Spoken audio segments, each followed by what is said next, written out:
Teresa Bazade. Present. Rachel Chalesky. Here. Michelle Colella. Here. Kate Canetta. Here. Gladys Cooper. Absent. Absent.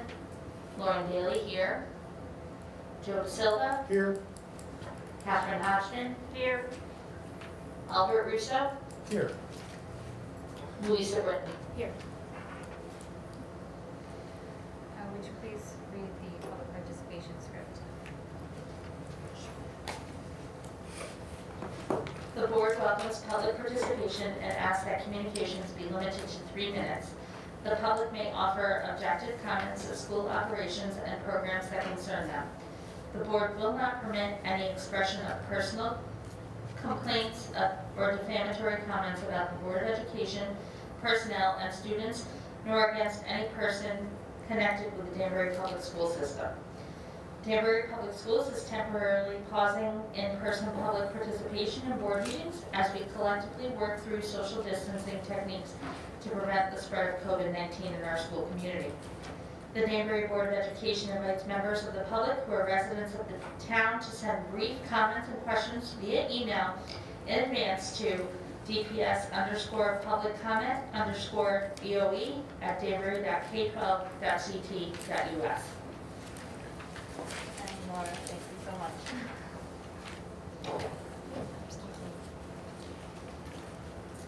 This message is from John Smith. Good evening, my name is John Smith and I'm a Danbury resident. My question statement for the board meeting on Wednesday night, January 26, 22 is as follows. Good evening, board members and Superintendent Wilson. At the last board meeting, I asked the board to respond to my question regarding the amounts of students and school staff into school buildings during the week, and yet not allow those same people in the public in general into board meetings. This is the second board meeting now this year where the public has not been allowed in person. I have not heard a response. If you state that you are collectively working through social distancing techniques to prevent the spread of COVID-19 in our school community, then why are you allowing students and staff to go into overcrowded school buildings where there's a complete lack of social distancing and substandard approach to mitigation against this virus?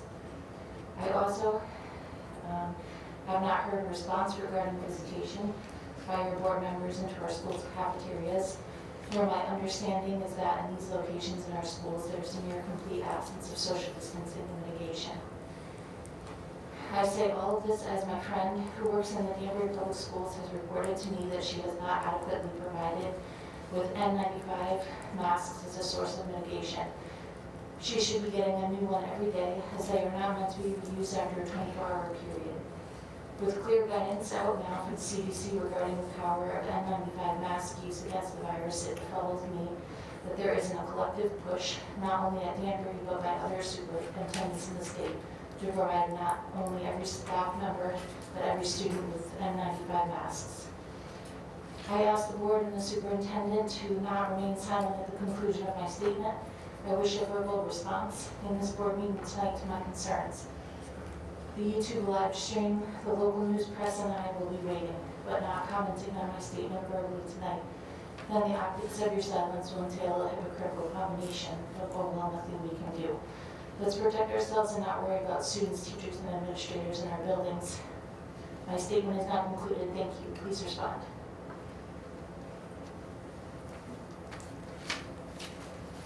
And nothing else, that was the only one, right? Thank you. Moving on to the consent calendar. Lauren, that motion, please.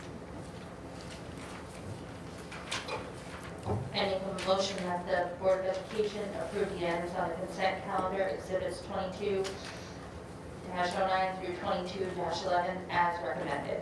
Second. Moved by Lauren, seconded by Mr. Russo. Any discussion from board members? Okay, should we do the roll call vote, please? Teresa Bazade, Yes. Rachel Chalesky, Aye. Michelle Colella, Aye. Kate Canetta, Aye. Lauren Daly, aye. Joseph De Silva, Aye. Catherine Hodgson, Aye. Albert Russo, Aye. Louisa Britton. Aye. It's unanimous, motion carries.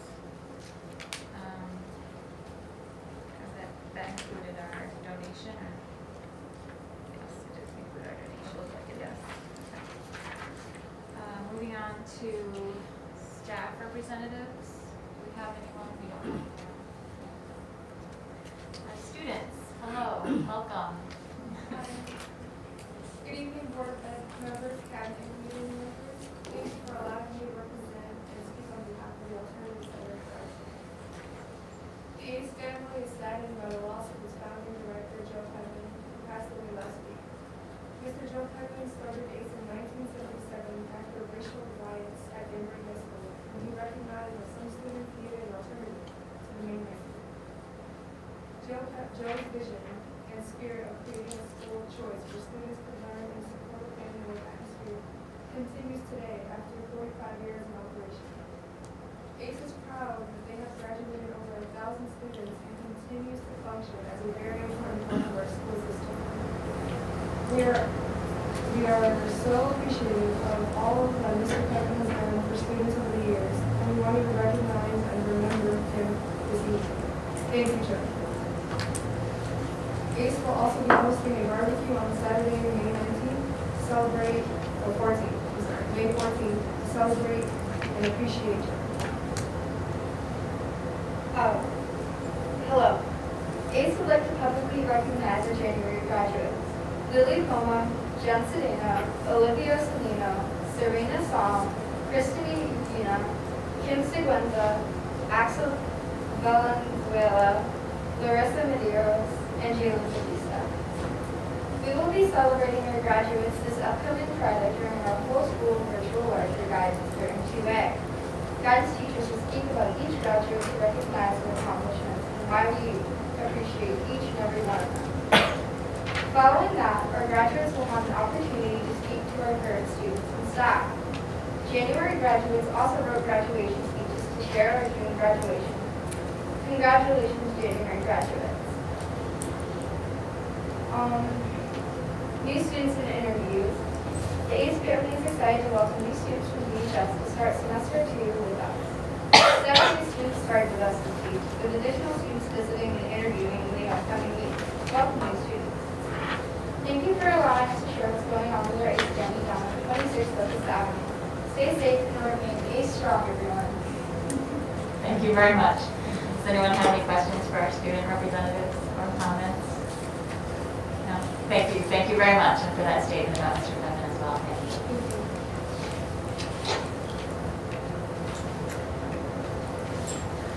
Moving on to action items. Mr. Russo, would you make the motion, please? Yes. Action item A, December 2021 financial report.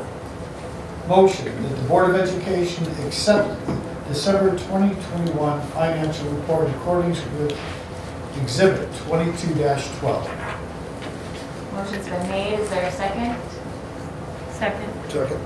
Seconded by Catherine. Any discussion? Discussion? Go ahead.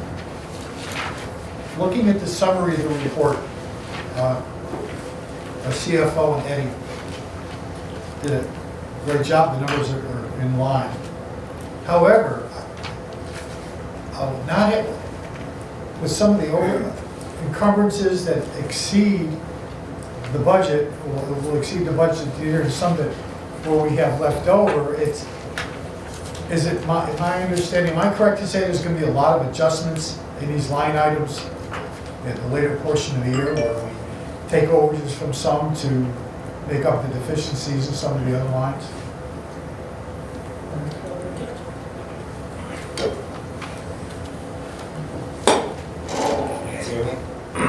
So yes, we're in the process of moving line items by line item depending on what the line may go under. So we're tracking it on a weekly, monthly basis. So if there's a shortage in one line, we make sure to see how the other line is, and we'll transfer that funds depending on what that line item is. Very similar to the grants as well. Thank you. Joe, please. Is that relative? Is that normal or abnormal? Where you have sometimes you go over on one and a surplus on the other. Is that ordinary, or is that something unusual? It happens. I think, due to when we transferred to Tyler, the numbers came in, they might have been projected a little higher or in the wrong line item. So that's what we've been doing for the last few months, is identifying those items, making sure, if it was $1 million in one item, they over budgeted, and we move it into the item that may be under budgeted. So that's what we've been doing. Thank you. You're welcome. Thank you. Any other questions or comments from board members? Steve?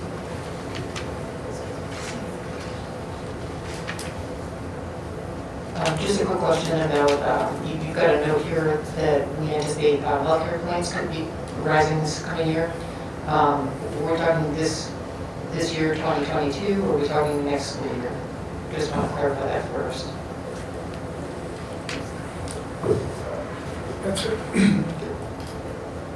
That's for next year as we're building our budget. We'll hear more about that next month. Okay, great. And then I just wanted to ask real quick if there are any expenditures you anticipate this year going beyond what we've allotted already? Well, the expenditures I'm aware of are really as we've tried to fill our vacancies, with teachers and things being out. So our expenditures for substitutes and overages are higher than planned because of the pandemic, but we also have some positions we were not able to fill. So it's that money that will be used for this extra substitute cost. Okay, thank you. Any other comments, questions? There's a motion on the floor. Would you do the roll call? Teresa Bazay, Yes. Rachel Cholesky, Aye.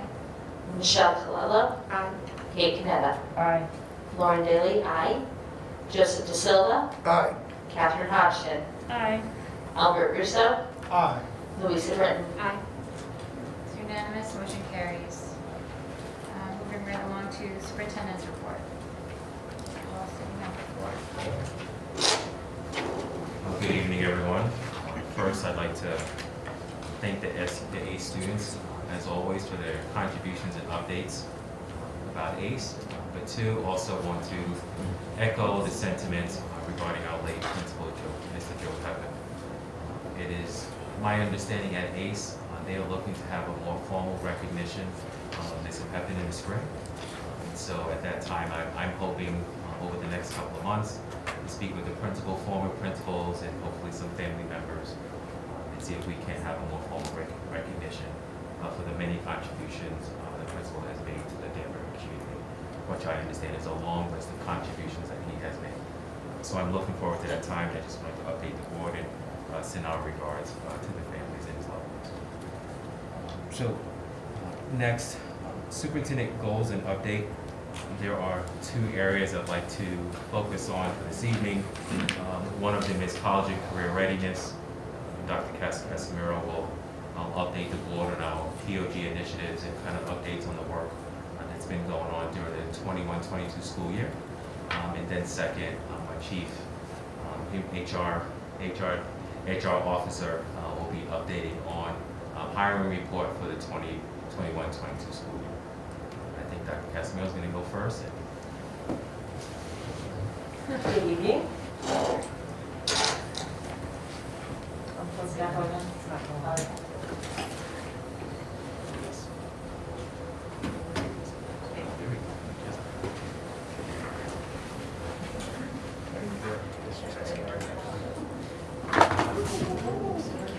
Nice catch.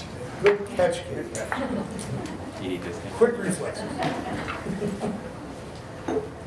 home, I'm always the person who grabs everyone. Just like being home. So you know where to go. That's right. I don't think that.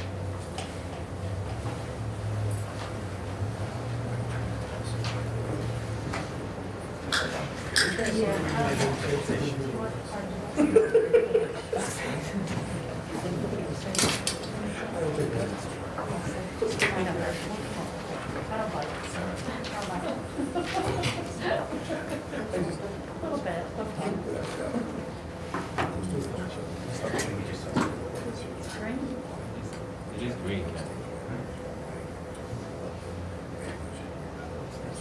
This That's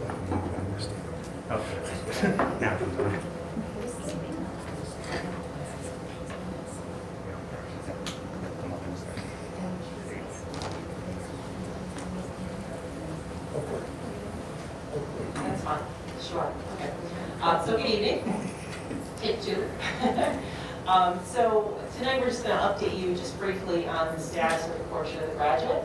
I know, for many of the board members who have been on board the last couple of years, that was quite a bit of work that not only the board members engaged in, but also the community at large in terms of building that vision together and identifying the skills and attributes that we're saying are going to be important as a Danbury High School graduate.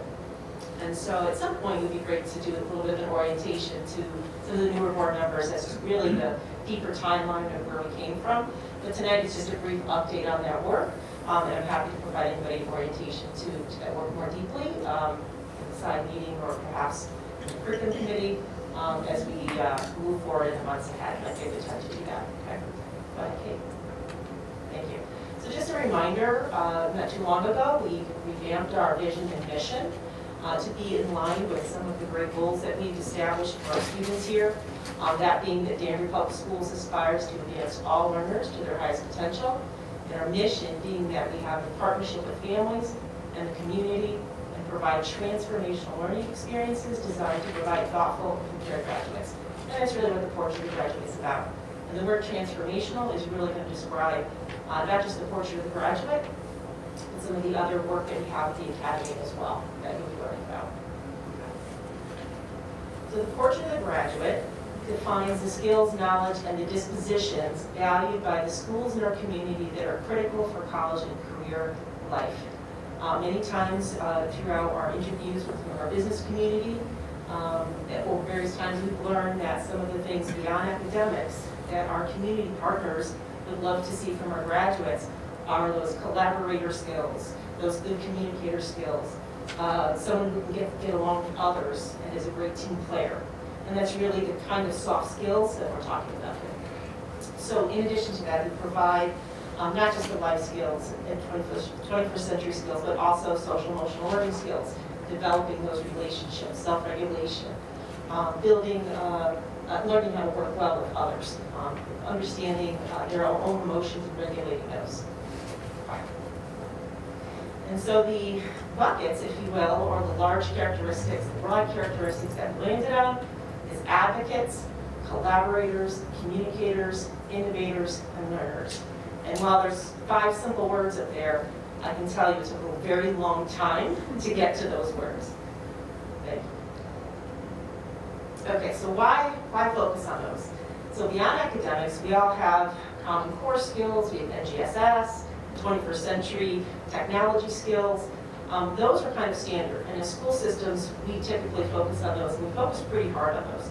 But again, those soft skills are things that we really want to make sure in our portrait of the graduate that we're getting students to really reflect on and to understand how they can improve those areas. And they're not easy areas to measure. There's a lot of self-reflection. So how do we do that? Self-reflection and goal setting with students, a lot of conversation about that. Continuous, meaningful feedback. So how are we giving students feedback along the lines of these very important attributes that we're saying are going to help them in the future? And again, typically, so focused on academics, we don't often build these opportunities in and intentionally provide feedback for students. This is really important. And then opportunities to take leadership initiatives, take ownership of projects, and give students feedback along those lines as well. I'm asking to start with a black box. No, I'm fine, that's just nice. And then be explicit on expectations. In order to be explicit on the expectations, you have to have something explicit, and after the framework comes in with language that helps to guide those conversations, and it provides a roadmap for students over the course of their time with us.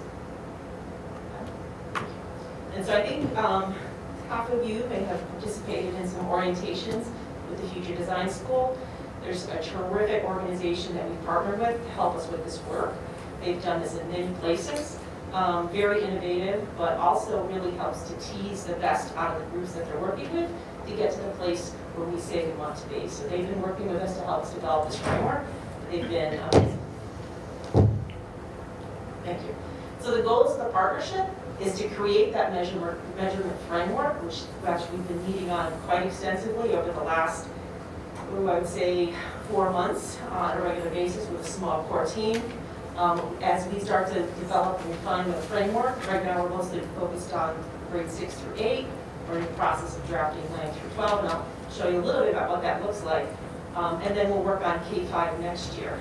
So the first part is really drafting that framework out. And then we're going to have to develop outcome measurements by grade level, which is very detailed work. And then develop rubrics to support the work, and then develop and identify sort of model work that serves as good examples of what these things look like, so teachers and students know what the expectations are. And then, of course, another part of this is communicating the work that we're doing, and then training staff so that they understand how to use the framework. And then we provide training on things like providing feedback, how to get students to reflect, and different ways that we can improve the curriculum in order to build more opportunities in to give kids practicing skills that we say are important.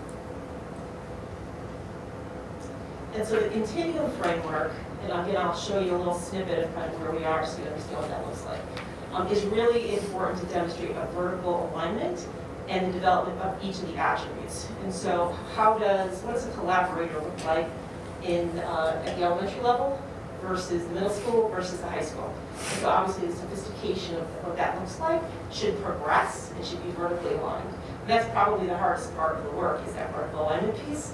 It's very language and nuance intensive, and our team spent already hours and hours going back and forth with language on that. And then also making sure that what we're putting into the framework, in these indicators, they're aspirational and that they're attainable. Again, there's a lot of things that are difficult to measure when you're doing soft skills and these types of work. So how is it that we can inspire students to reach? And then how do we help them attain these goals? What types of processes do we put in place so that students can actually see themselves growing and getting feedback in these areas? And then, of course, making sure, again, critical steps is empowering these learners to make sure that they are seeing themselves growing along the line of this continuum. Thanks. And so we landed on 4 categories to demonstrate the progression along certain pieces of the framework. So when we say we define an attribute and we have indicators, we're saying that we're identifying what we want students to know, understand, and do. And so similar to proficiency scale, if you think of proficiency as achieving, the 4 categories to demonstrate the continuum of proficiency, we've bucketed those terms, calling them exploring, so obviously you're at the very beginning, right? Progressing, getting better, you're getting closer. Achieving, you're there for where you should be at your grade level. And then consciously pursuing, and that's really sort of an advanced level of performing for that indicator. Next, please. Thank you. So an example of this is for a collaborator, we'll start with the 2 outcomes that the committee selected. So I'll give you a chance to take a look at those. So if you remember, for each of the 5 attributes, we identified specific outcomes for each. Some had 2, some had 3. And so for collaborator, we said students will work effectively with diverse team members, respect different opinions, and balance seeking to understand with trying to be understood. And then we said students will assume shared responsibility when working interdependently to accomplish goals and persevere through disagreement to build common understanding. So that when you take those 2 outcomes, and that's as far as we got with the committee work, and you overlay them in the next slide. Well, that's a little tiny. So in your packet, you want to reference that. If you look at the achieving column, you can see, so the outcome is listed at the top. So that's one of the outcomes that we just read. And if you look at this as, I won't quite call it a rubric because it's not quite a rubric, but it is a continuum. And if you look at the achieving as sort of the target area, you can see that the indicators, so we take the outcome and we identify 3 indicators for that outcome. And those are the areas, those are the target areas that we'd like to see. Think of them as sort of subcategories of the outcome, and then we would provide students feedback along those lines. And you can see how the level of skill differentiates from exploring all the way through the consciously pursued. And you can see the level of sophistication once you get up to that level. And I can tell you, and really the next slide is the same, it's just outcome number 2, if you want to advance that, just to give you an idea of the depth of this. Once we get these, and this is a 6th through 8th grade snapshot. And so the amount of language and revision that this has already gone through, now this is just one of the attributes in the portrait of the graduate. So we have 5. And so there's several examples of these that we're working on now. This is just one to show you, to give you an example of the type of work that we're doing. And so basically, we'll be taking the 6-8 where we've landed now at the draft, and we're going to begin the 9-12. So if these are the 2 outcomes and the indicators for collaborator here, how is the 9-12? How are the 9-12 indicators differentiated? So we have the outcomes laid out, because we did that as a whole committee. But in terms of the indicators for 9 through 12 in this area, we're working on that language now. So that's a really rough draft. So we feel pretty good about the 6-8 draft that we have right now. And again, going through those in a curriculum committee or TDEC committee, however a group would want to see those in more detail, would be great. Certainly welcome to get some feedback on that. We had an administrative session scheduled just last week. They canceled because of the snow, and so they were going to get a chance to kind of see the continuum for 6-8, at least the draft anyways, and then this is going to go back out to a larger group. So really this is just an orientation to what the type of work that we're doing, and just a small sample, because it's just too detailed and there's too many examples to go through for this type of evening, but certainly more in depth for another conversation for sure. Go to the next slide. Okay, so where are we? So next steps is we're going to continue to draft, edit, and review the indicators for the high school curriculum. Continuum. And so right now, some of the things that we're wrestling with is we initially went into this thinking we were going to do a 9-10 section and an 11-12, and we think that we're starting to get the nuances between 9 and 10 and 11-12 are really kind of sticky. So we're thinking perhaps a 9-12 might serve us best as an end outcome. So end of 8th grade, end of 12th grade, end of 5th grade. So we're working on that piece now. We're going to have to start to design and develop rubrics. So once we get that continuum set, we're going to take detailed rubrics that will align with some curriculum examples to see how does this align, where can we provide feedback and add these into student projects, works, and teacher lesson plans. How do we build this in to grade those rubrics and samples? So we're a little far away from that, but that is kind of the next big wave of work that's supposed to come. And then eventually we'll begin with professional development to give some teachers some opportunities to run some experiments, hopefully by the end of the year. So to take what we have drafted to date and to begin to put those in the hands of teachers, a couple of teachers, especially ones that came together on the larger 6-12 group that we put together, and to say let's start working kind of one-on-one and talking through where these could live in a curriculum, or where are great opportunities, and then where are places where we need to build a curriculum to mirror these two together so that we create more opportunities. So lots of work ahead with this. We're really still at that developing the continuum phase right now. And then, there's, I keep saying we've got multiple trains running parallel that all have to come into the port or into the train station at the same time. So in the background, along with the continuum, is that we are working on shifting to a new learning management system, which is called Schoology. I think Mr. Walson has mentioned it in the past. So if you think of Google Classroom as kind of our basic management system now for teachers and students, Schoology is really sort of the high-end version of that, with way more bells and whistles, and really unites a lot of systems together under one roof to make it easier for everybody, and it's more robust. And so we're looking forward to that transition and we start professional development along those lines. And we hope to track the rubrics, the continuum and the rubrics within the Schoology system so that we can begin to report out on how our students are doing over time. So that's, again, it's a very big project. It's a multi-year project. We also are building the academy model design in the background. So that has its own action plan as well. But again, the idea is to create this transformational new way of operating here in Danbury with teaching and learning. So these new standards for the portrait of the graduate combined with new opportunities in the way that we're teaching students, career-connected learning, and then this really robust opportunity for leadership and practice that's really empowering for students in a way that we haven't had maybe in the past or only in pockets.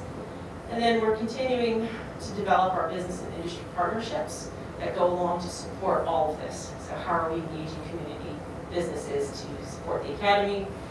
We're in the process of posting for the academy director position, as you know, and that's the person who we expect to kind of pound the pavement to go get those partnerships with all the local businesses to come sponsor certifications, sponsor internships, externships, shadowing experiences, come in and talk to our students about all these careers, and partner with us right now. We're really looking for them to partner with us to help us develop curriculum. So next year will be a big curriculum year. We're going to work to start to develop out some of those foundational pathway courses and then eventually the elective courses that go with it. But we need their expertise to help us do some of those things, engineers, computer scientists. So that's pretty much it. There's a little bit of a timeline on there. It's a little fuzzy to read from here, but we have it in your packet. And some of this is shifting a little bit, obviously with COVID and some cancellations and the ability to pull staff, but we're moving along. We're not too far off from that, and we'll be readjusting as we go. And we'll provide another update soon at your will, and certainly again happy to orientate anyone else who's kind of just coming into the conversation on either portion of the graduate or the academies. Thank you, Sarah. I think the curriculum committee, that would be a good fit for the curriculum committee. We can talk, because I know there's about some changes in how you want to proceed with some of that, so I'm happy to talk to you after. Great, sounds good. And this is not actually in our packet. So if we could maybe send it out to board members or at least have it in the minutes absolutely. for the meeting. Yeah. Thank you. Any board member have questions or anything you'd like to ask or now? Oh, Kara, I just want to say that was a really well put together presentation on a very complicated topic, so thank you for distilling that for us.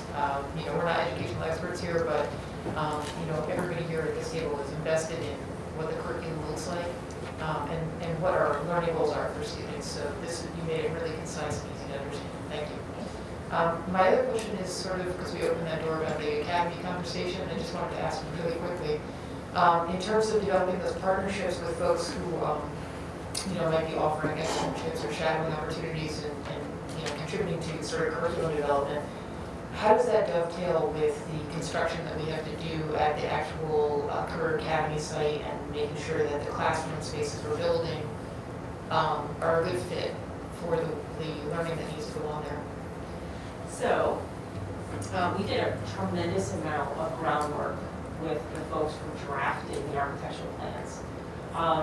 If you had an opportunity to see, also the ed specs link, a great another document to orient folks to that was submitted to the state. But we were very careful and very intentional about what needs to be in these classrooms by pathway. So designing labs that are very specific to the types of activities that will be in there. In addition to identifying equipment that we needed to bring students to certification. So very early on, probably way earlier than anyone was probably even asking for, we identified as much as we could think of, even though we're still in the process of developing, but we did identify as many components as possible, not just for pathways, but also for the purpose of state reimbursement down the line, right? So identifying as many things up front that can go into, that are needed for this. So, and we actually had a chance to take a look at some of the architectural draft plans. Very exciting, and I feel very comfortable that we'll have the equipment that we need and the designs of those labs and class spaces, particularly for CTE areas, at least at this stage in the game. So we do feel good about that. Some of the other pieces are going to come along the way. So for example, we've had a local company that reached out to Melissa and I and said, hey, we have a bunch of computers here, very high-end, that can run the type of software that you need, not Chromebooks, but, right, so these are higher-end to run types of software and for design that you're going to need for one of your pathways. They're old for us, but they're going to be high-end for you. Are you interested? Yes, let's talk. So I'm anticipating that we're going to continue to have people reach out in those areas, and we're going to make our needs known. So I do think, over time we'll develop the equipment and all of the materials that we need. At least through a lot of our partners in the area who are interested. People are knocking, they're interested in this. So we're excited about that. Thank you. But it's time to shift that academy director person to take on some of that organizational piece. We really need that piece to go working full time in that area. Thank you. Thank you, Dr. Castanero. So our next update is related to Goal 4, and this is from Kim Thompson, a Human HR update. I believe we have that ready to go as well. Okay, so I guess the segue to all of that exciting conversation is, who do you have that's going to do the work? Who do you have among us who is going to be the group of adults who drive all of these wonderful programs of instruction? And so what I want to talk to you tonight about is what your incoming cohort of teachers look like. We had another really big year. When I kind of froze our data maybe 2 weeks ago, we were at 180 certified staff members. That does include a handful of folks that have moved from different positions within our organization, so they're kind of on my roster of people in new jobs. But it's about 180 now. We're still doing maybe 4 or 5 new certified staff members a week. So we continue to expand this group, and what I might do is just update some of the numbers for you in another few months' time. But this is a snapshot for the bulk of the hiring that we've done to date. As you know, we probably start in around May, June, and we really ramp things up through the summer. So the first thing that I want to talk about tonight is where are your teachers coming from? And this data is, you can see 180 new teachers this year. And 15% of your group come from Danbury. And the other surrounding towns, you can see they're kind of smaller numbers. That's about on trend for us. It might be a little bit low on the Danbury side, but that's about on trend for where we see teachers coming into us and where they take up residence. Remember too that many of our teachers as homeowners have some benefits for working in a privately school district, so we tend to also kind of lure people into the city limits for that reason as well. First slide on the left, the first grid on the left, our staff are predominantly still self-identified as female. It's about a 75-25 split this year. That's about on trend. And to the right, the other kind of interesting metric is prior experience in the district. Oftentimes we sort of cycle through, are we taking too many internal people? Do they have an inside track? Are we not looking at external people? So this is kind of an interesting trend number to look at. This year we had, I think, a slightly higher number of external candidates than we typically do in the past, which shows that, we're a district that is attracting new talent. We have, I think, a lot to offer, particularly for newer teachers who are looking for something that's exciting and that's challenging, particularly in an urban, suburban district like this. So I think that's what accounts for kind of folks coming from outside of our district. Highly educated. Now, part of this is driven by the state requirement that teachers ultimately have master's degrees. But we're seeing now, as they're coming in the door, about 60% of your teachers have master's degrees. 3%, which I thought was a pretty impressive number, have doctorates already. The 6th year degree is that degree that typically we see for folks who want to come in and be administrators. That's kind of another 30 credits beyond having your first master's degree. And of course the bachelor's and the BA. So this is a slide I know everybody's waiting for. What does our ethnicity look like for our current incoming class? Now again, remember, this is not the whole district. We'll look at that in a minute. This is your incoming class. And you can see the largest group of non-white teachers is your Hispanic and Latino group, clocking in at almost 20% this year. And that is something to watch as we go through the next slides. That's a number that continues to grow over trend for us. And it is largely, I think, owing to the types of positions that we've been filling. We fill a lot of ESL and bilingual staffing positions. And so we do tend to see native language speakers coming in and trying to get those positions. So I think that's why you see that number. And about 3% in the Black African American category, 1% in Asian, and then there's some other pieces of the pie there, folks with 2 or more ethnicities disclosed, and those who chose not to respond. Is this full-time? I'm sorry? Is this full-time? Yes. Yes, most of our teachers, with a very few exceptions, are part-timers.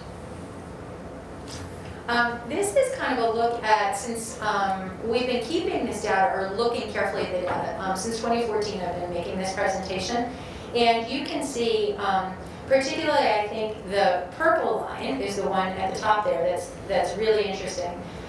You continue to see an upward trend in terms of hiring teachers of color, and that is being driven again by the blue line of Hispanic Latino teachers, and again followed by Black African American and Asian candidates or teachers of color. So you see the number starting to go up, and we're rapidly approaching kind of that 25% again in the pool of newly hired teachers.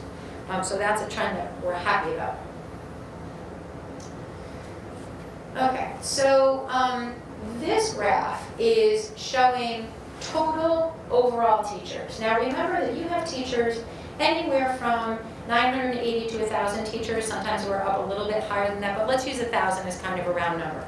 So if you see on that left-hand pie graph that 85% of your teaching staff are white and 8% are Hispanic Latino, part of the problem here is that when you have a pool of 1,000 and you're bringing in a pool of 200, change is very slow to the overall aggregate, right? So we may be replacing teachers that are leaving, but also expanding our teaching ranks. And so change is going to be very incremental. So you really don't see a whole lot if those numbers are rounded, as they are for the purposes of the pie graph. You're not seeing needle movers here, but you're seeing it over time. And so it's a very slight incremental change, which is frustrating because as we bring in these classes of 180 or 200 teachers, we're seeing some really good trend, but it's really hard to make a difference in the large aggregate. So that's what you're seeing there. I thought it made sense to take a minute to talk about nationwide data, because I think anybody that looks closely at minority hiring initiatives and how we're doing kind of around the globe or around the country or around the state and around our city, it's a common theme that it is very difficult to attract and retain teachers of color nationwide. These numbers surprise me a little bit. I will say now the data is a little bit old. It's from the U.S. Department of Education, and so they're going to lag behind us a few years. But you can see at the time in 17-18, when these figures were compiled, that the general workforce among teachers was running at about 79% white, non-Hispanic. And then you see the other groups.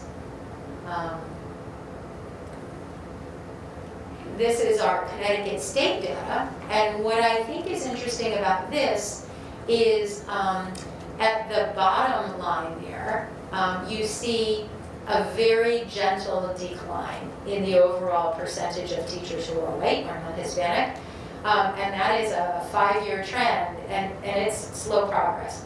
Again, I think owing to the fact that I think it's about 52,000 teachers, so it takes some time to make a difference. So, if you consider that as the national trend and the state trend, let's look at how we're doing. So the numbers on the blue chart, or the blue bar and the green bar, are state of Connecticut numbers from 2019 and 2020, and your numbers are the red and the purple bars. So again, I don't think it's hard to conclude from seeing the original pie graphs that with the large numbers of Hispanic and Latino teachers we're hiring, that we're really well ahead of trend when we put us up against the state. We're on trend with the other teacher of color groups, but we're well above in the Hispanic and Latino area. And I think that's something that we should certainly credit our teams in those content areas, you know, our ESL, our core ESL teams, that do a really good job of recruiting, but also training and providing opportunities for learning. That is what's continuing to attract people into our district in particular. So I think those numbers are very promising. Now, this is the slide that sort of says, why are we doing this, right? So we all have a priority, I think, toward equity and toward these recognition that these are valuable components to our workforce. One of the metrics that's often looked at is, what is your demographics for your kids? What does your school population look like? And on the left, you can see, these are last year's numbers, so from prior to October, that 60% of your student body is coming in self-disclosed as Hispanic or Latino. I'm sorry about that little O that drags to the side. I was fighting with the PowerPoint people. But you can see it's about 60% Hispanic, Latino, 25% white. Look at that compared to the party chart on the right, which is, again, your new cohorts. So if our goal is to try to provide for our kids mentors and role models who look like them, right, administrators and teachers, that we're making slow progress, and it's going to take us quite a long time, and I think it may be an aspirational goal to ever get to the point where the demographics of our teaching ranks would mirror exactly our students. But this is kind of what we always keep in mind as the end goal. This is kind of where we're trying to head toward by providing, like I said, providing sort of role models and giving kids an opportunity to see people who look like them in the classroom.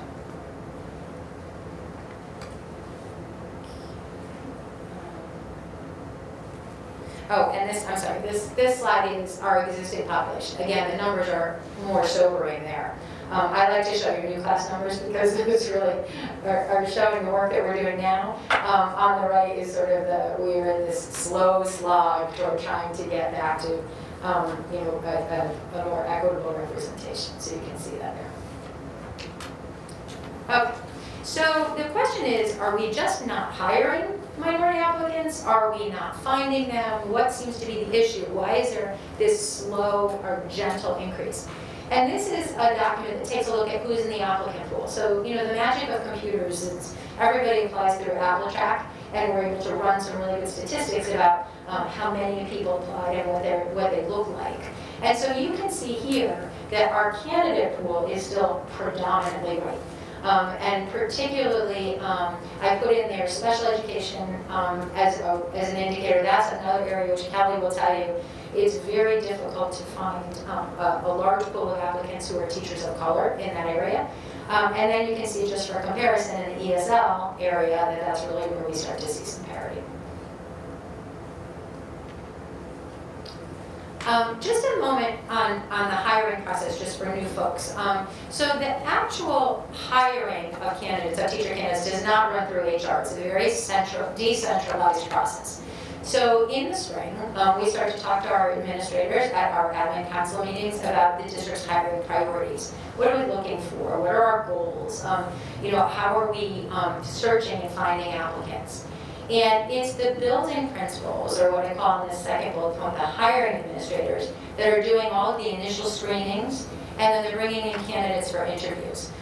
Most, if not all, buildings will bring candidates in for a panel interview with some teachers, and they will 9 times out of 10 have them do a demo lesson so that people can actually see them practicing their craft and see how they're doing.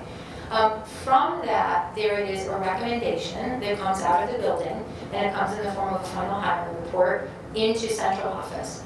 And we will review in central office those hiring reports with kind of a more global view.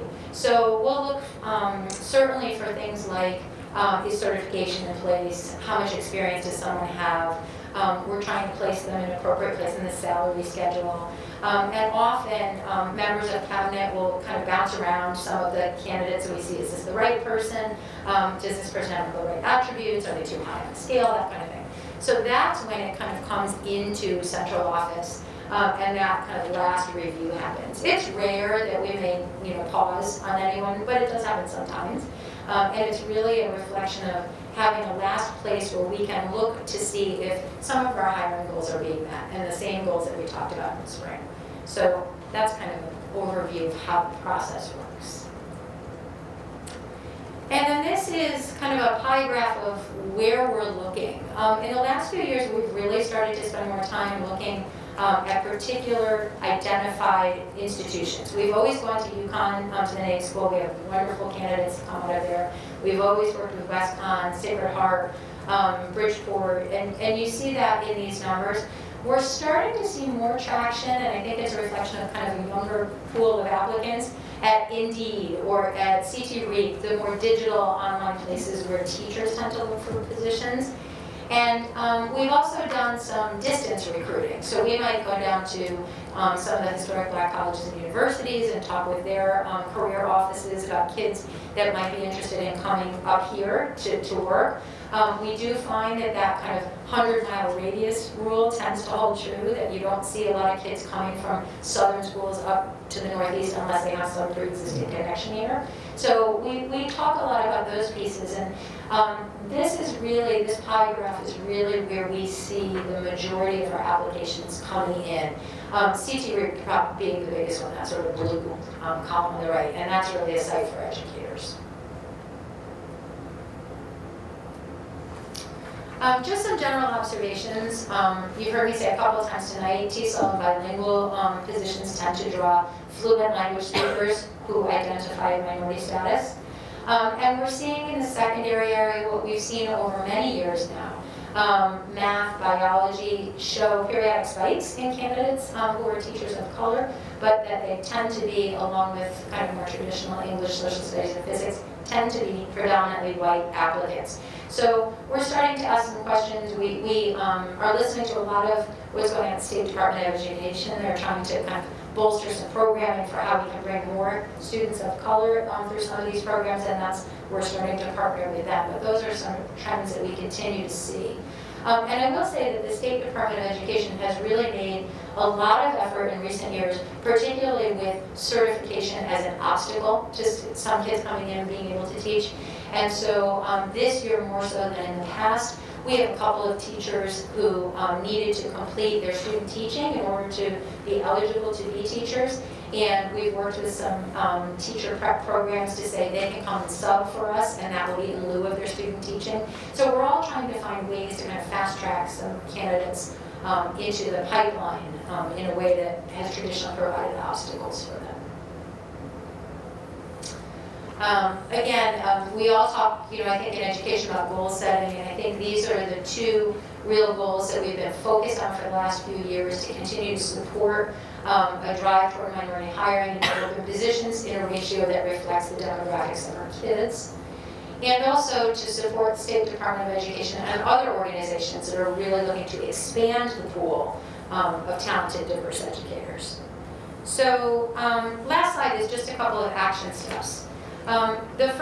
These are sort of the priorities for us for this year. We've talked some about focusing on communications and that communications function within the district, and using some new resources for kind of bolstering the way that we communicate out to the community. And so I see that as something that will be very helpful to us. I would love to see a recruiter, and Mr. Wilson and I have talked about this a couple of times, would love to see a recruiter who could be dedicated to that. For right now, what I think we need is a stronger bridge between some of the materials that we've done in my office, the brochures and the ad spots, and really working to get the communication out into the district through some other forms of social media to see if we can expand the pool. Number two is to look each year for 2 new sources that we can add to our list. It might be a new college program, it might be a new teacher prep program, it might be a State Department initiative. But to try to build every year 2 new places to add to our roster so that we can see whether we're able to generate some more diversity of interests. Number 3, continue to build upon gains with our current minority hiring pipelines and those initiatives that are through WestConn and NYU. NYU is a new program to us last year. WestConn has been with us for many years. And for those of you that are new, that's a teacher prep program where we start to identify kids at Danbury High School who then go to WestConn and take teacher prep classes, and often will come and do some work in our summer school. We hired 3 this year out of the pipeline, which is the most we've ever hired. And so we're really excited about that. This program is kind of modeled under a successful program that runs out of New York State, where it's kind of a grow your own. So you identify kids who might be interested in teaching, particularly if they're students of color, and you kind of nudge them through this process, which can be pretty long and grueling, but nudge them through this process and then give them opportunities to be successful. And so we're going to continue to try to build upon those gains by working closely with WestCon and NYU. And number 4 is a new pipeline idea. We've bounced this around for the last couple of years. We have a large group of paraprofessionals. Many of them have some higher education credits. So many of them are on the road toward a BA or have a BA already. And so those folks are people who, particularly if they're foreign language native speakers, those are folks that we want to try to incentivize to go through an alternative route to certification where they might actually become teachers of ours. So they start in one capacity and we give them kind of career pathways into another capacity. So we're looking at whether we can create some incentives, partnering with the Paraeducator Union and also with the state to try to identify who those folks may be among us that would be good candidates for teaching ultimately. And finally, retention is always a question. And our retention numbers are pretty good. We do tend to lose some of our bilingual and ESL teachers to other districts once we've completed training. So we go through all of the training and give them a really, really good foundation, and they get plucked by other districts. So we're going to try to really work harder to understand why that happens, aside from money, if that's only all it is. But I think there may be some other reasons. So we're going to try to work hard at kind of an exit interview process this year to see if we can get some more retention data. And that's what we're doing in HR. Cam, can you also just add a little bit about the WestCon partnership with Danbury Public Schools over the years that has yielded in great new teacher hires with students that graduated from Danbury High School, and just speak to that a little bit, because I'm beginning to think it's probably Rob podium time really soon. Yeah, I think we should bring Rob back. I know he comes periodically to talk about and cheerlead for the program. The program's amazing. And I think that, there's lots of people who are starting to say things like, let's see if we can start to identify kids at the elementary level, middle school, the kids that want to grow up to be teachers. And so by really partnering with the high school and giving these kids a very clear pathway into WestCon, we've gotten some really great traction. And these kids are awesome. I mean, they're excited to be here. Many of them came through Danbury Public Schools all the way through. And so they have stories to share about their own experiences here. And then we give them a chance to really be in a classroom with their sleeves rolled up and kind of doing their thing. So I think it's a wonderful program. We also, and I don't want to talk about substitutes because it's just kind of a depressing topic, but in the substitute area also, we are really working closely with the teacher prep program at WestCon. And we're looking to see if we can't start to pull some of those kids in to work with us as substitutes. That's only going to continue to bolster this kind of connection that we've got with the school, which is literally right here in our backyard, and who has, really have been very loyal to us as we have been to them. So I think that's the kind of homegrown initiative where you're going to really start to get some traction. And we hope that NYU will continue to grow over time. That's one that Kevin made the first initiative with them and really tried to kind of mirror it. And I think we may see some other partners come in as well. Thank you, Kevin. Thank you so much. I don't know if there are any questions about that presentation. Any questions for Ken? Kate? Kim, thanks so much for that data. I always like to see those numbers going up, and appreciate all the work you guys are doing and try to, make the representation a little bit truer to who we are here in Danbury. I did have a couple questions, and you sort of spoke to this a little bit, and it sounds like you're tracking teacher retention, and trying to, figure out sort of how many folks are sticking with the district after a certain period of time. Can you give us like a snapshot maybe of out of a potential class of 180 new hires, how many do you expect to retain past like a 3-year mark? Yeah, so I think we do a decent job of retaining past a 3-year mark. It's super hard right now and has been for the last 2 years because with COVID, we've seen just mass numbers of people decide they don't want to teach anymore or they want to retire earlier. So the numbers are really skewed. Before that time, we typically will have, I don't know, maybe 30 retirements in a year. And in terms of kind of mid-level folks who leave, I would say maybe 30 a year. So a lot of our numbers are replacing, they're what we call backfilling. But I think that we need to do a better job of more dialogue, and for that it's time, right? But more dialogue with these folks who are leaving about why they're leaving. I do talk to people that tend to go to other districts to kind of ask why that is. And it can be anything from the length of my commute to, the amount of pay. So it's a hard thing to get our hands around. But, I would expect every year that just for backfilling that we're looking at 125, 150 teachers. If that gives you kind of any help. Yeah, that's helpful. I think we can do a better job of tracking. I'm just not quite sure how to track it yet. Yeah, there's a lot of data to dig through already without having to. Yeah. And then my second question is about, when you were talking about the placement of teachers in the buildings and things like that, it's my sense that from building to building, we don't have the same demographics in terms of student population. So is that a consideration when placing teachers?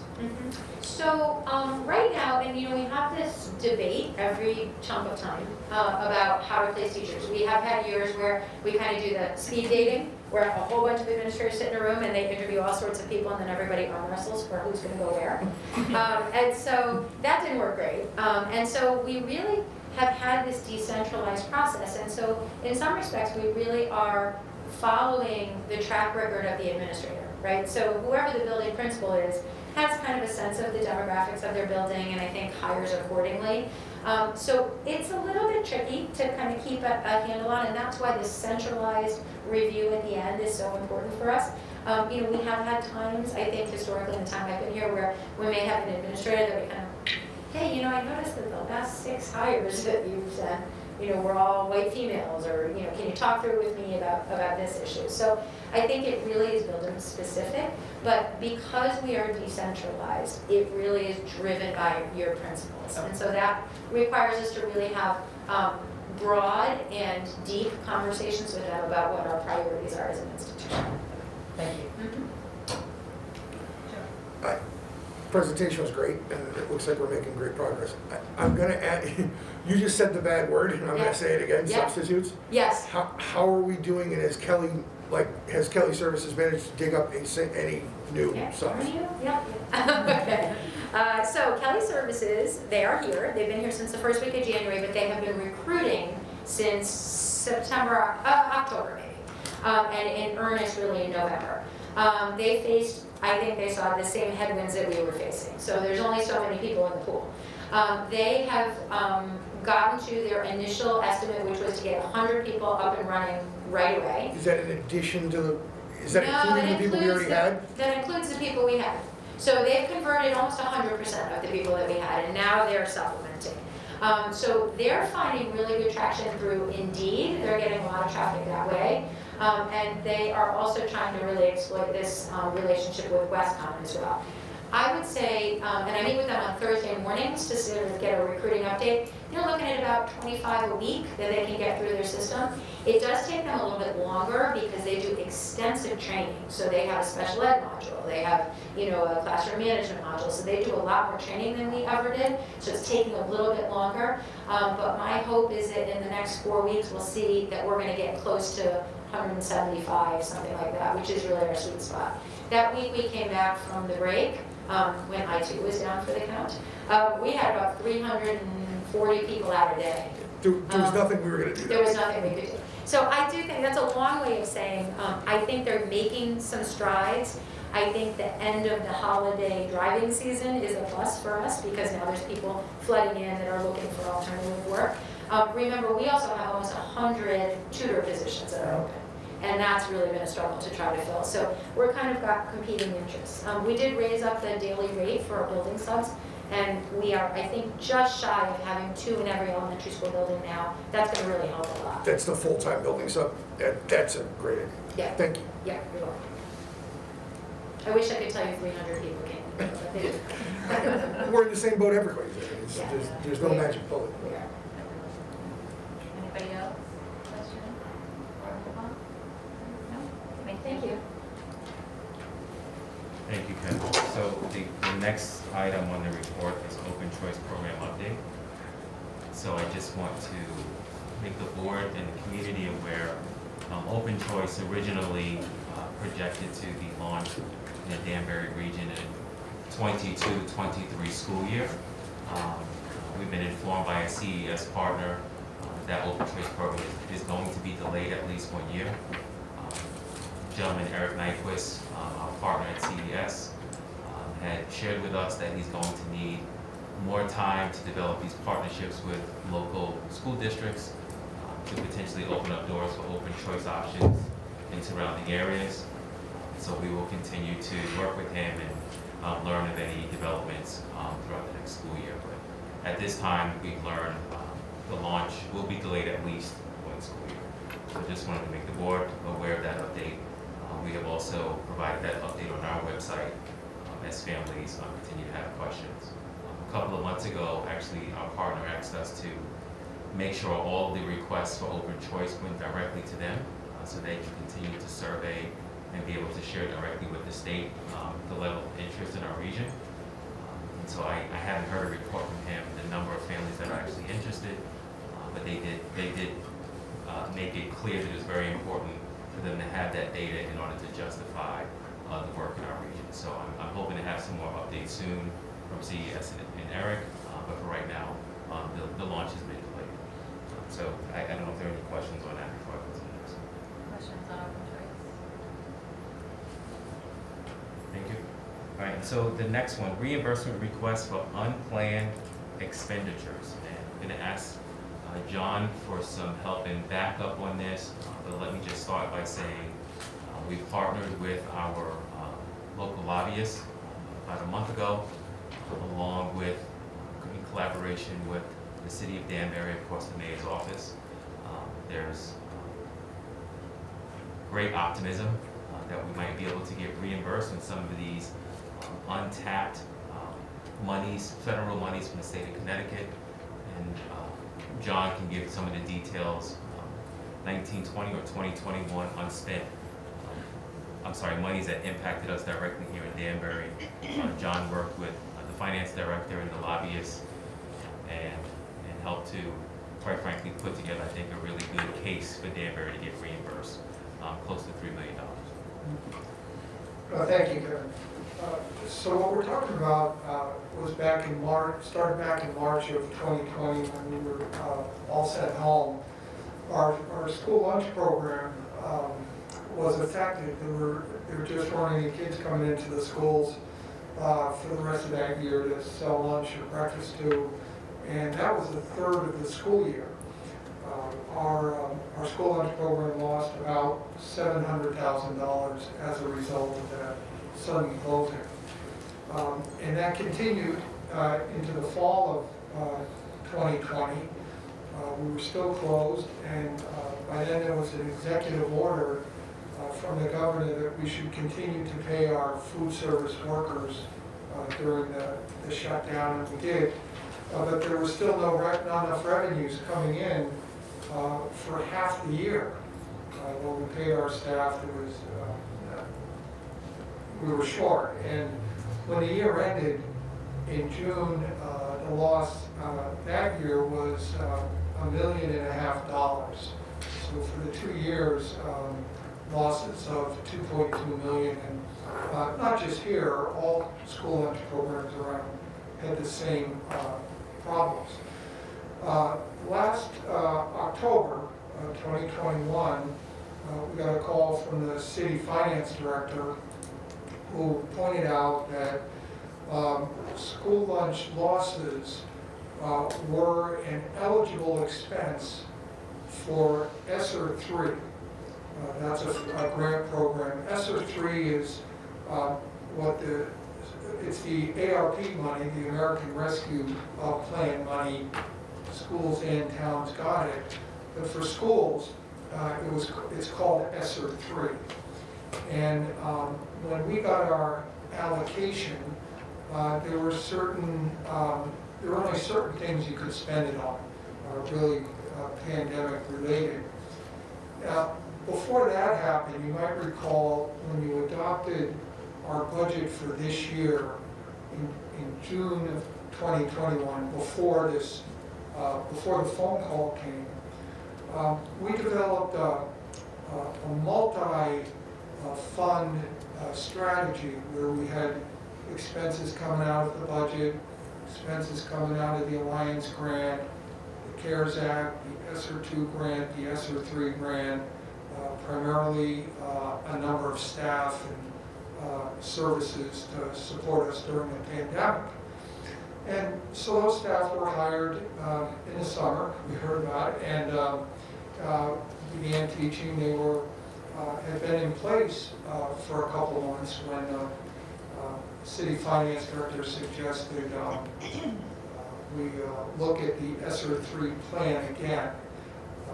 He thought we should amend the plan that had been approved by the state, and I said to him, well, we can't. You, the board, had adopted a plan months ago, and people were here working. We really were in no position to send them home. Didn't want to, frankly. So the discussions continued, and we did finally reach a consensus, as Kevin pointed out.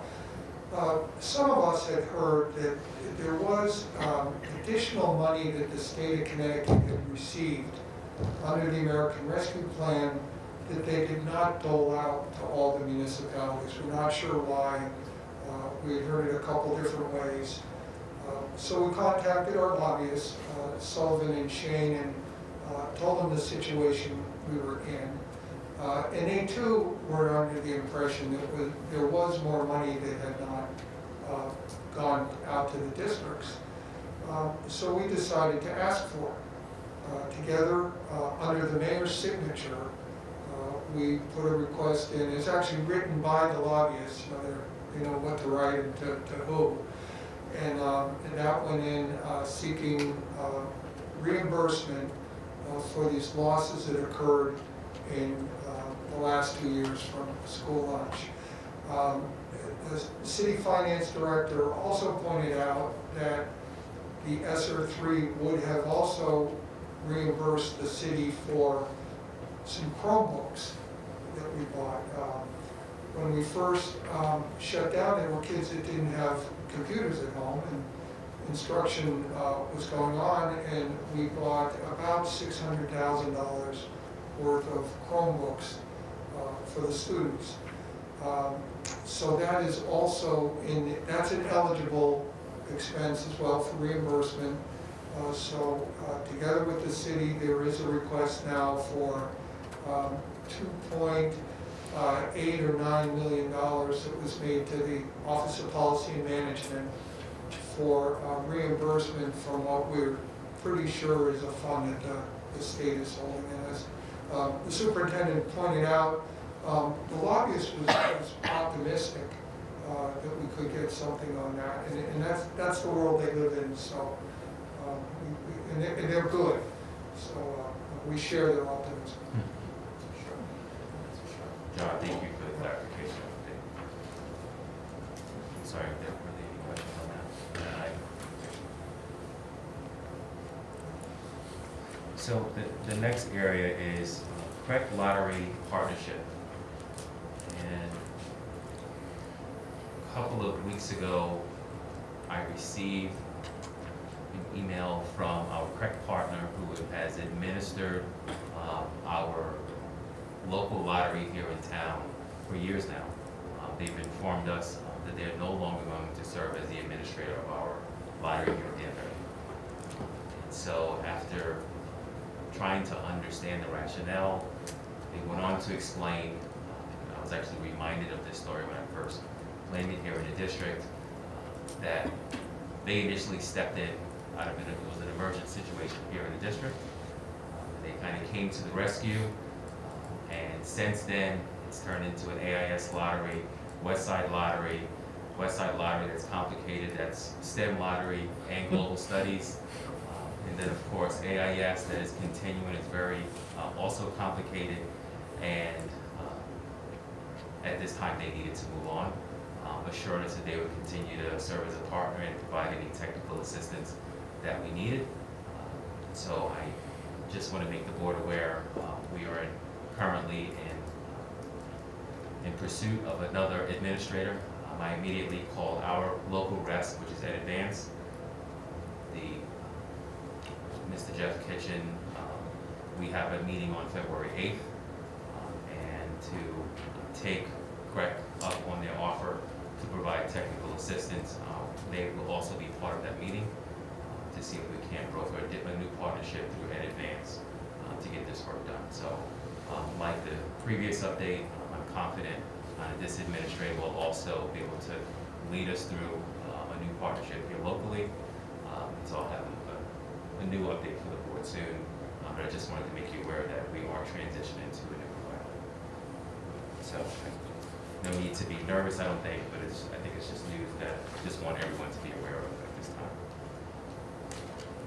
Another update for the community, and I think it requires some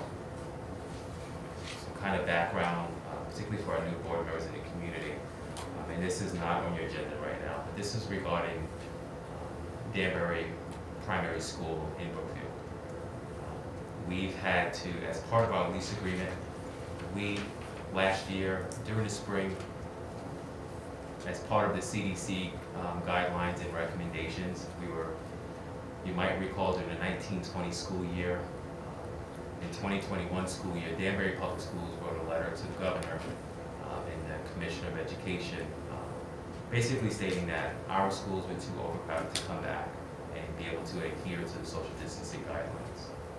And for that reason, when other school districts were in school, whether 50% or in back in full, we were at our home remotely 100%. And then, of course, last year came back in a 50% hybrid. And so during the 21-22 school year, the opening of this school year, we wanted to make sure that was not an obstacle for us. And by, to the greatest extent possible, which is a new word we love to use now, greatest extent possible, we wanted to make sure we can social distance throughout our school district, which led to several hires across the district at the high school and elementary level. But it also led to a new lease agreement in Brookfield to help with our social distancing efforts. I shouldn't have touched that. With our social distancing efforts. And so, given that Ellsworth Elementary School, South Street Elementary School, two of our smaller cafeterias in the district, and then Stanley Ruff Elementary School, which is one of our larger cafeterias in the district, but they were also growing by 2 additional sections at the school. We made a decision at the district to move 11 kindergarten sections from those three aforementioned schools and move them to the Brookfield site. This came at a considerable investment. We signed a 2-year lease with an option, with an opt-out after 1 year. The opt-out was I believe a 2-month penalty, and we went into agreement. Because we had all kindergarten students at the site, it required considerable construction to make it work. It required new desks at the school site to make it work. And our director of facilities, his team, between his team, our director of facilities, Rich Jalbert, and our finance office, we were able to open the doors of that school and do so successfully. And frankly, really on the backs of the teachers and staff to open the doors, we were able to do so. But now, moving forward, as we've talked about the financial cliff as part of our budgeting process last school year, the financial cliff is a reality of the ESSA grants, ESSA CARES, ESSA 2, and ESSA 3. We have decided that it's in our best interest, particularly on the heels of learning that our Ellsworth Annex project is scheduled to open on time, which would mean instead of 11 sections opening at Brookfield next year, we would only be at 7 sections. And so given all of that information, not to mention it sounds like we would need an additional a couple of $100,000 extra to continue to have that building function next year, given the limitations of the facility there. Our director of facilities informed us he believes that the site needs an additional boiler to make sure our classrooms are warm throughout the school year, in addition to because we have air conditioning at the site. We built additional classrooms, but there were challenges with to making sure that air got to all the new classrooms.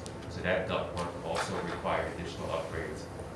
I believe we've already gone over budget by several $100,000. And given those additional investments that will be necessary to open up the building, we feel like it's in our best interest to come out of the lease at this time. And so, again, Ellsworth will be returning back home, and those 4 sections will be back in the building in the space. They will have new spaces, so certainly we've had significant growth in the downtown area, particularly at Ellsworth. And so we're very happy to announce, and of course the building's not open yet, I'm very happy to announce that they're projected to open on time. Stably Ruff and South Street, both talked to both principals, and they've enjoyed an opportunity to kind of, they've had space they've never had before, at least in the short time that I've been here. Just reminded them that those kindergarten teachers and students will be coming back next year. So we're mindful that the CDC guidelines are still in place, but we've also learned a lot, and since we have moved our students out, I feel like we can bring our students back to their respective schools and do so safely, as long as we continue to follow the mitigation strategy. So I just wanted to provide also that update for the board. Certainly open to any questions. I understand there might be some given the last minute update. Questions? Thank you. And that's it for superintendent's report. Oh, sure, go ahead. Can I ask a question that doesn't have, it's not anything you necessarily reported out about, but I just wanted to follow up about our lobbyist, Ryan Bingham, with the session opening relatively soon. Has there been a discussion with him about sort of what our priorities are, the discussion about ECS funding, that kind of stuff? Yes. So we're working on a date to try to get Ryan back in ASAP, as soon as possible, so we can talk about some specific Danbury priorities. And I think many of them are not very different from last year, asking for the state to expedite the schedule, payment schedule, if you will. I think we've made a good case in years prior, and I think we make an even better case now, given our continued growth. And frankly, we're very different from most districts in the state of Connecticut with the ongoing ELL growth. So I'm hoping that this will be a good time for us. Thank you, Mr. Wilson. Thank you. Thank you. Anything else before we move on?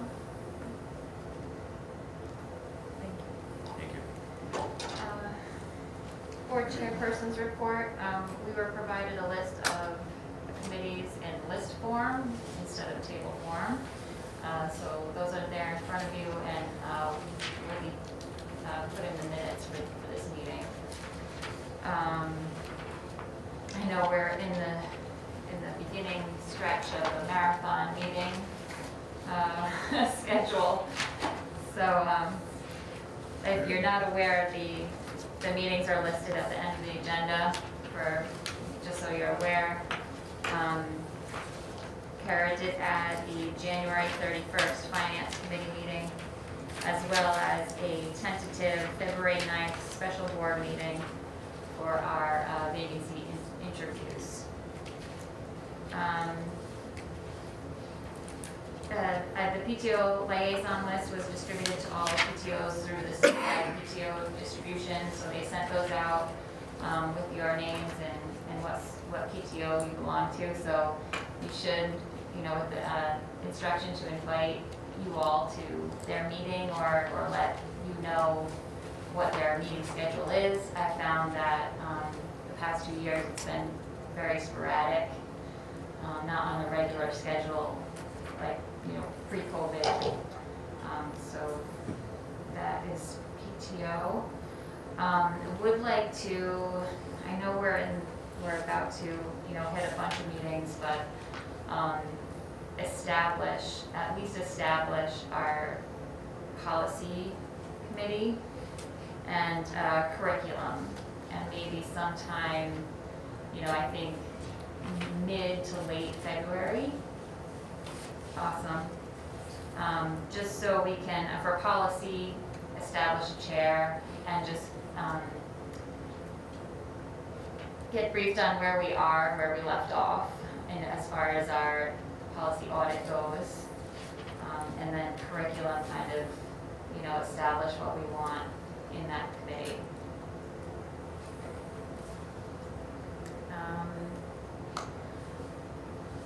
It's important that we're meeting in person, and it's been a work in progress from our Zoom meetings to the black box, and to hear where there's technology and you can hear everyone and be heard. I think we're going to move back to the black box. It's just a bigger space. I've been assured there will be microphones available to us so that, sound won't be an issue. So that moving forward, we'll be at black box and we'll be able to open to the public and resume public comment in person. Let's see what else. West Side is in great need of volunteers. Speaking of meeting marathon, if you'd like to add some judge volunteer opportunities for their academic competitions, the science fairs, next Tuesday, February 1st for 8th grade, and Wednesday, February 2nd for 7th grade. The fair is virtual, so you just have to log onto your computer from about 7:30 to 10:30. It's a nice experience. You get to, see the kids present to you, and, you just have like a handful of kids, I think, to hear from and then kind of give feedback on their projects. And so if anyone's available, please contact John Newhousel at Westside, or you can always call the school and the main office will connect you, yes. It's the first and the second? It is the 1st and the 2nd. Is that a Tuesday and a Wednesday? Yeah, it's hopefully? next Yes. Tuesday and next Wednesday. Yes. Yeah. And just so you know, I was on the monthly CABE board chair check-in last week, which is helpful. It's a nice network of chairs across the state, and I was added to the CABE chair distribution email list, and we all kind of share procedures and processes through that connection, which is nice. So just wanted to share that update. For me, are there any board communications, comments? Anything from, we haven't had a